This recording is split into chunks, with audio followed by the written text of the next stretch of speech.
welcome to another episode of the Blue Review. This is Parker Bell alongside Marcus Grant. Thank you for joining us today. And Greg Bergman, Corporate Greg, as we all know him.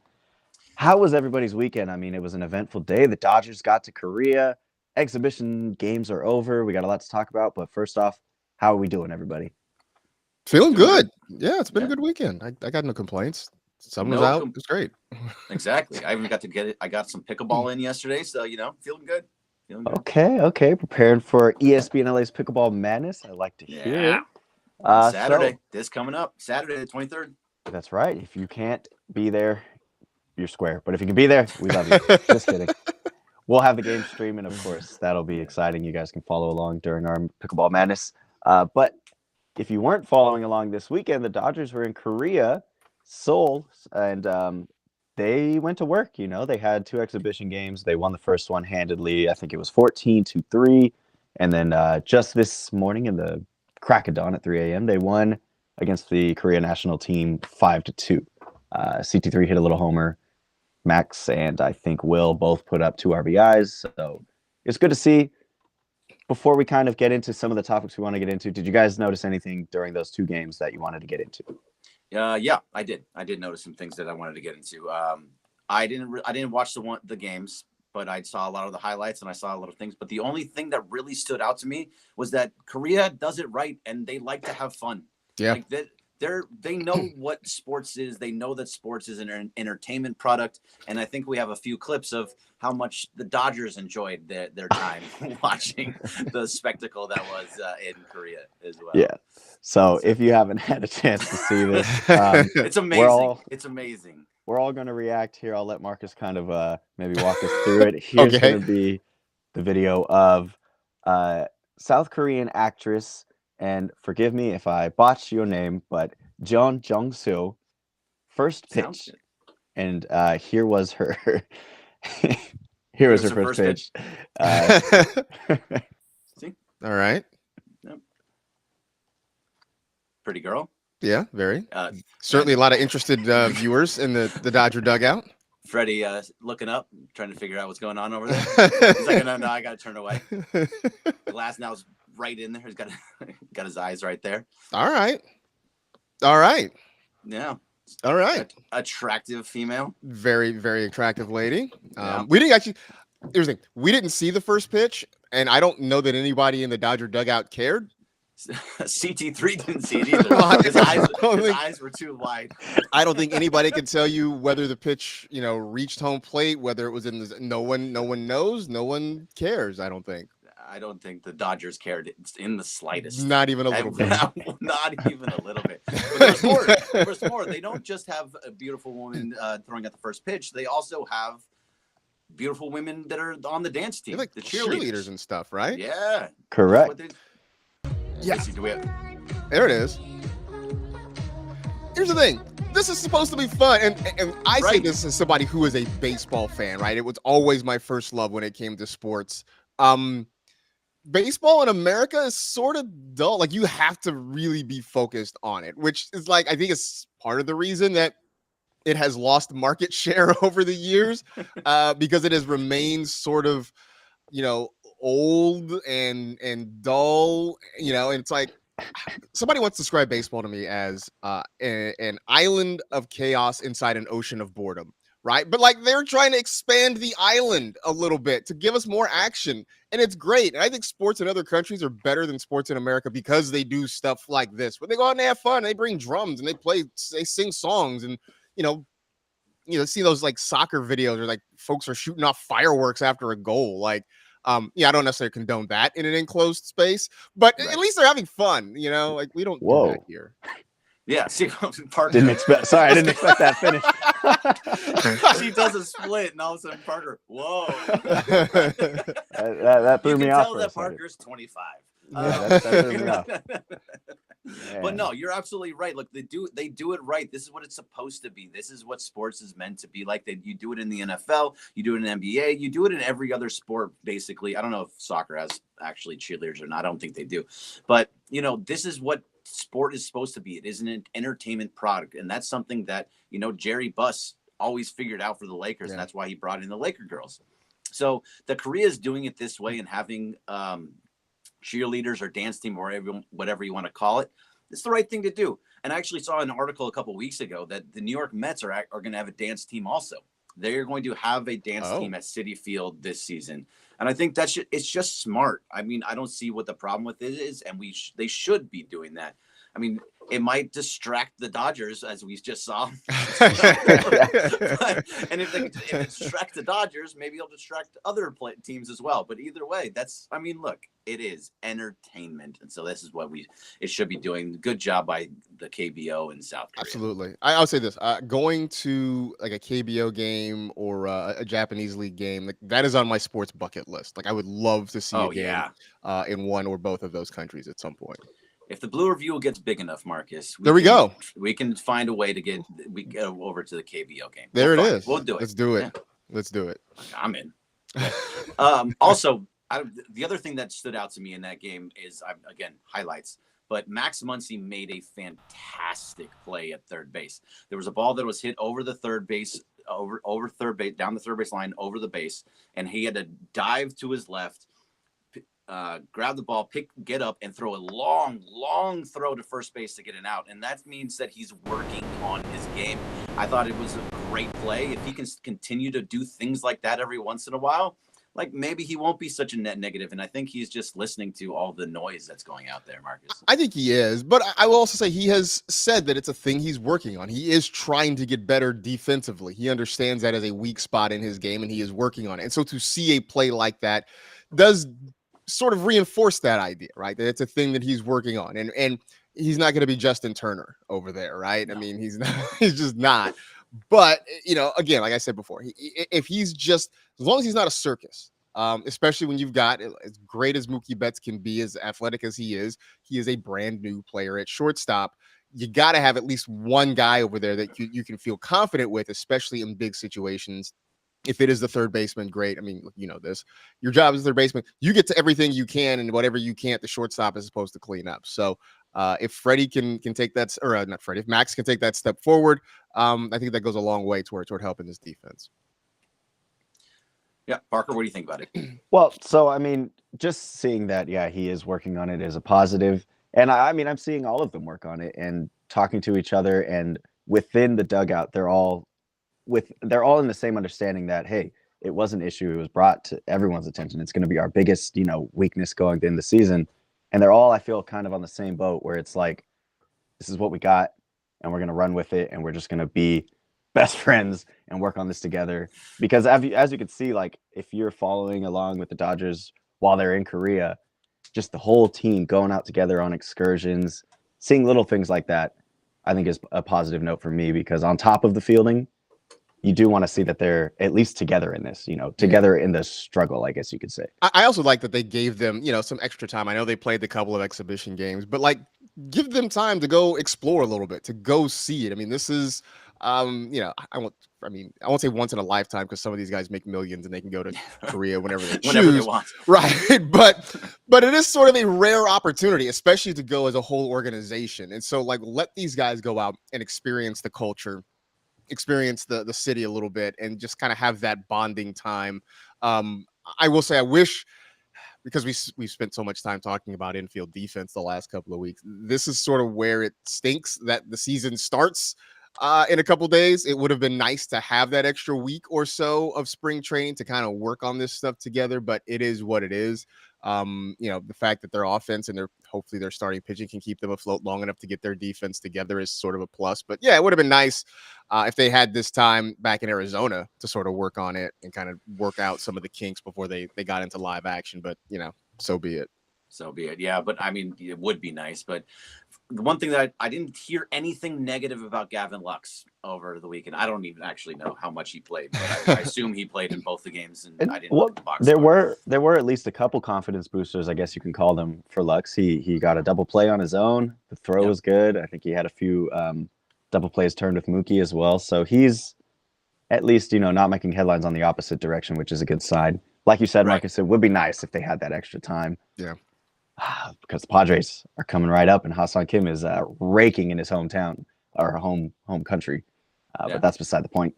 Also, CT3 hit a home run after that first pitch. So I'm just saying he was Hey, maybe she should throw out the first pitch every game. Yeah, T3 yeah. will be Just get him locked in like that, huh? So yeah, what? but Go ahead, Go Greg. Sorry. I was gonna say back to Lux. That's something that he not hearing things is a good thing. This is one of those times when you hear nothing and you're like, okay, that's great. We didn't hear, oh, he bobbled the ball or he bounced the ball. Or he did anything that he's been doing over in Arizona. So maybe the change of scenery and has opened him up just a little bit. I know he's working on it. I know he's working hard. So hopefully that'll be what it takes. I mean, just to get him to stop thinking, I think is sort of the best thing. I mean, because I really do think he's just thinking about this so much that it really is in his head. So the moment he can stop thinking and just start reacting, I think that goes a long way towards solving some of these issues there. Yeah, definitely. He'll be fine at second base. I think he played it enough in his lifetime that I think he'll be okay right there. Yeah. Okay, so sound the alarm. Ohtani goes 0 for 5 in his exhibition game. Oh, it's all over. Oh no, it's over. It's all over. He had 2 Ks too. So I mean, it's getting bad. It's getting bad. Yeah, not concerned. Not concerned. There are going to be days, right? I mean, I'm going to go out on a limb and say there are going to be days occasionally where he puts up an offer.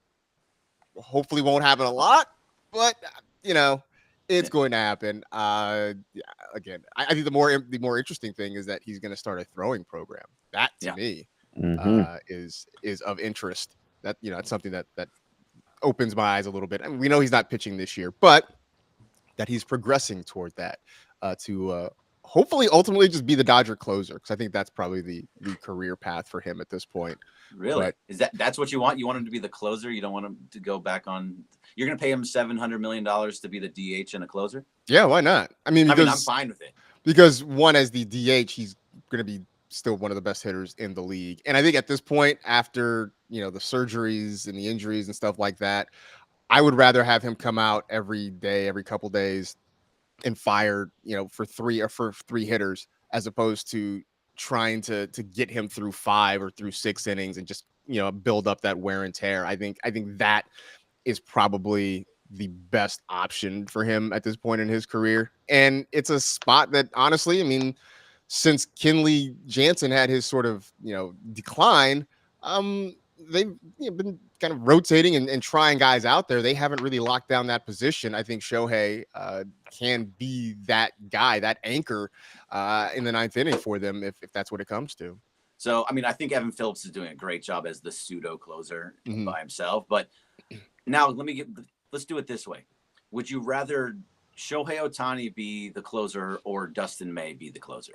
Because Dustin May is also on his second Tommy John, and he has electric stuff. He's got so much movement, and he got so much velocity behind all of his pitches.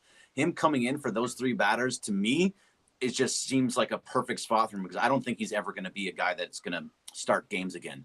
I think he just throws way too hard, and especially at a young age, he's a guy that can go into that closer role and just throw darts consistently and have guys completely off balance. Shohei, I think, can do it. I think he's the type of guy that can go in and start being a starter again, and I'd like to see him as a starter. I think the difference between the two of them is that Shohei is, I think, more of a pitcher, whereas Dustin May is a thrower, right? And so maybe that lends him better to being a closer, where he can just come out and you don't have to worry about holding anything back. You can just air it out, and get that last 3 outs. So maybe that does make a little bit more sense, just because, we've seen Shohei, we saw him with the Angels, where he can get you out in different ways if he needed to. And so I think that will help him get through a lineup 2, maybe 3 times. Nobody goes through a lineup more than 3 times anymore. So maybe that could get him, through a lineup a 3rd time if need be. But, either way, May or Ohtani, I'm fine with it. I just want them to sort of have an actual closer, not like an interim closer or a closer by committee, because it feels like that's what they've been doing the last couple of years.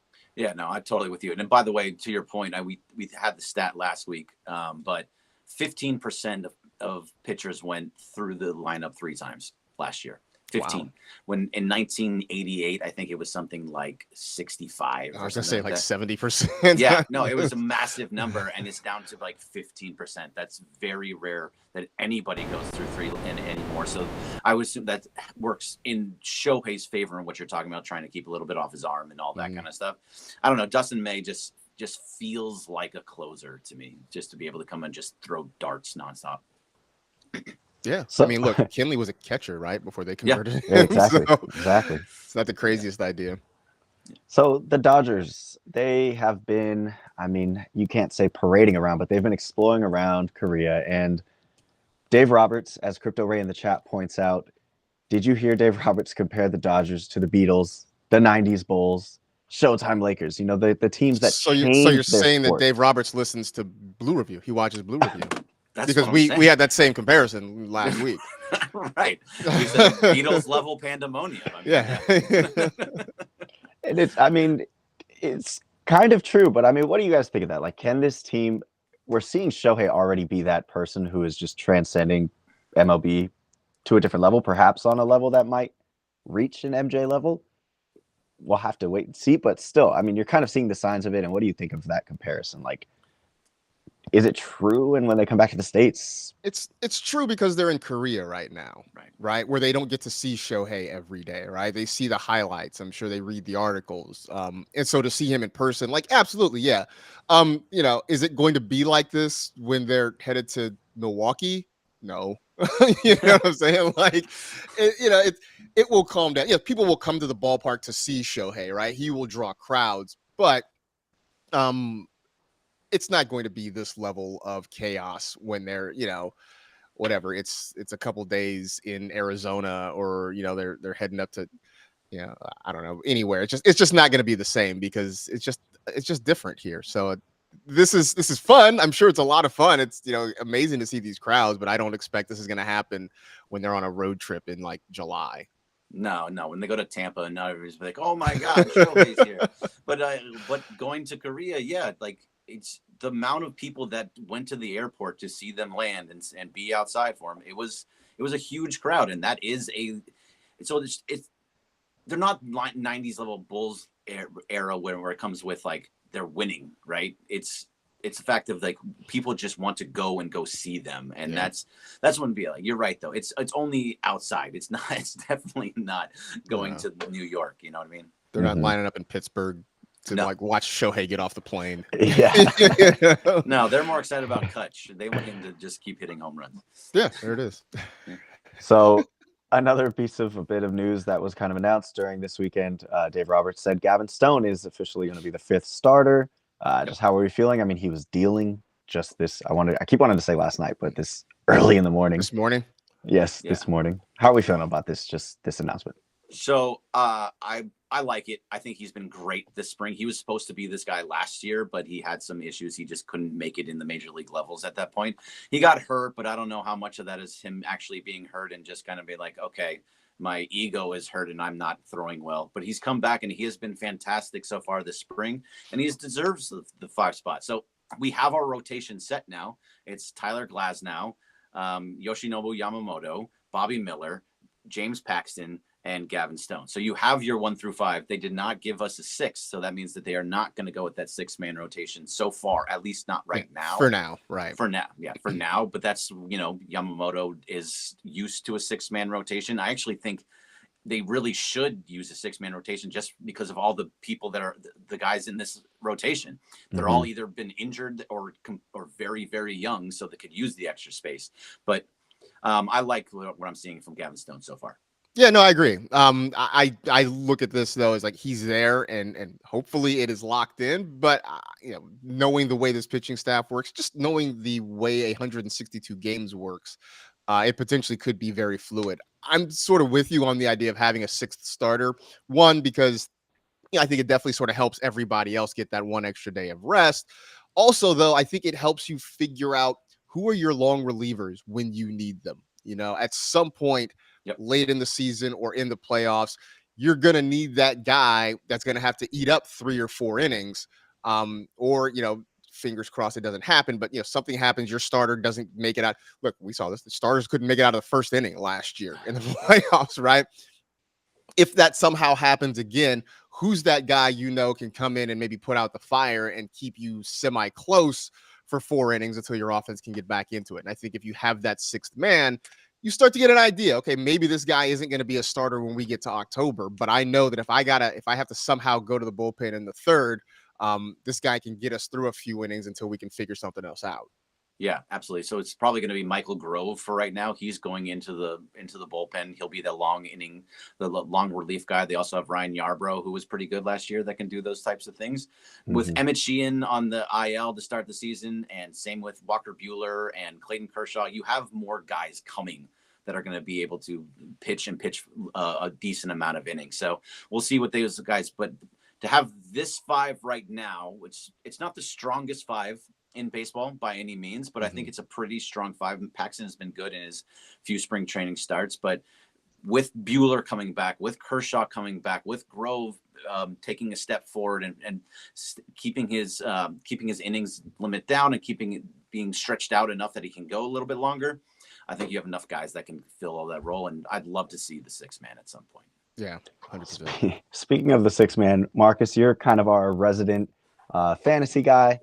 And we have Anthony Minez in the chat saying, I have Yamamoto on my fantasy team, but I avoided any other second Dodger pitchers because of that 6-man rotation.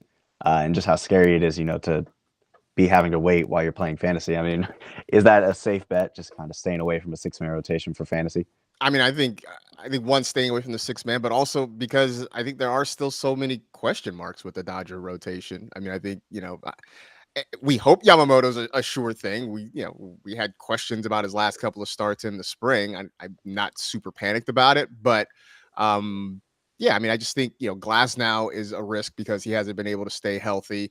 In fact, most of the guys we mentioned in that rotation have not been able to stay healthy. So I think aside from the 6th man, I think Yamamoto is the safest bet because he just seems to be the guy who potentially is going to be the most consistent.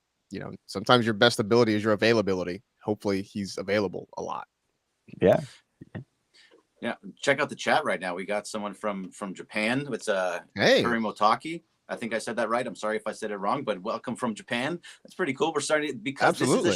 This is the Shohei effect, right? Because Shohei is so amazing that everybody's looking for Dodger content. Yeah. And they're coming here. So hopefully you're getting what you want out of the Blue Review. Kurimotaki. I think I said it. I hope I said it right. And I probably got destroyed and all that. Yeah, no. Shout out to just Japan in general for joining in, and we love it over there. The culture over there. Shohei's kind of already introducing us a little bit to it, so it's super exciting. I also got a comparison to Ron Darling in the chat. Yeah. Wow. There you go. I'll take it. Speaking of the Mets and dancers, and there we go, Ron Darling. Interesting. No, most definitely. So I don't think we got much time left. So if are there any questions in the chat or anything that they want to get into? Everybody's just kind of talking to us, checking in, and we just want to appreciate you for always, of course, being in here and chatting with us. If you ever have any questions, send them our way. But it's looking like we're gonna close it out for today's episode, guys. We appreciate you for being here. Greg, I appreciate you. Marcus, I appreciate you. It's a day of appreciation. I don't know why, but it is. Hey, it's always good to appreciate people, Exactly. Absolutely. And before we head out, appreciate you, Parker. One more person I want to appreciate, and that's LAX, because of course the Blue Review is presented by LAX. So just thank you to them for sponsoring, and of course, if they're reducing traffic, saving guest time, just changing the travel experience for everyone. So for more information, go to flylax.com/transforminglax. Guys, thank you again for today. This has been the Blue Review. We'll be back tomorrow. Same bat time, same bat cave, 9:30 every day.